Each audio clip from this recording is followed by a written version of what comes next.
سلام البنات، ان شاء الله تكونوا كامل لاباس بصحه جيده. جيتكم فيديو جديد. حبيت نحضر معكم هذا البسكويت للاطفال، يقطع كميه كبيره وبنته روعه. البنات جربوه ان شاء الله وتخلوا لي رايكم في التعليقات.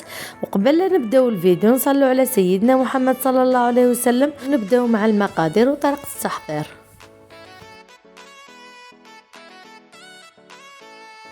نحتاج 250 غرام مانغارين، كاس زيت، نحتاج كاس سكر كلاصي، 2 حبات بيض، شويه فاني، مغرفه صغيره خميره الحلوى وشويه ملح، كاكاو، ونحتاج كاس مايزينا وفارينه. نبداو بالتحضير. هنايا نحطوا المانغارين، نزيدوا الزيت ونخلطوه مليح كما راكم تشوفوا البنات.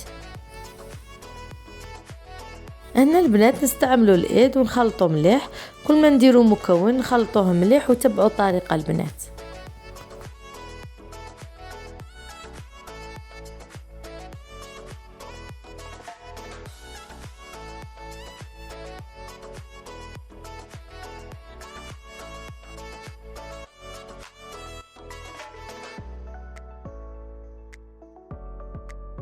بعد ما كملنا نديروا الفارينه ونزيدوا خميره الحلوى ونبداو نلموا فيها حتى نتحصلوا على عجينه طريه ياسر البنات.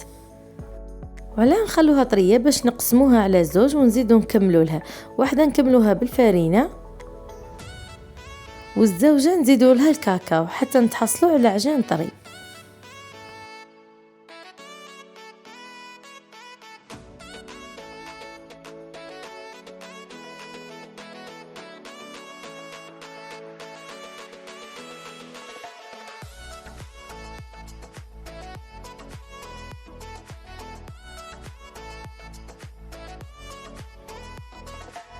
بعد ما ريحت العجينه حليتها ودرتها دويرات. جبت شيكولا حبيبات ودرتها لها هاك من الفوق. كثروا البنات وندخلوهم يطيبوا. بعد ما طابوا شوفوا البنات الشكل تاعهم داو اللون الذهبي من تحت. نروحوا نكملوا العجينه الكحله البنات.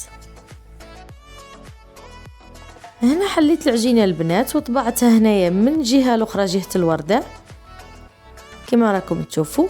ودرت لها شيكولا حبيبات من الفوق. هنا ما عنديش شيكولا بيضاء، بالنسبه للكحله نديروا لها البيضاء والبيضاء نديروا لها الكحله وندخلوهم يطيبوا. شوفوا هنا كي خرجتهم. نكمل ونوريكم في طبق التقديم. شوفوا البنات الشكل النهائي، صدقوني بنته روعه ويقطع كميه كبيره. تحبوا ديروا حبه مع حبه بالشيكولا، انا حبيته كيما هاك باش نديروا نمجه لوليداتي. ان شاء الله راح نجربوه البنات. خلوا لي رايكم في التعليقات. وصلنا لنهايه الفيديو، نقول لكم تبقوا على خير ونتلاقاو في فيديو اخر ان شاء الله.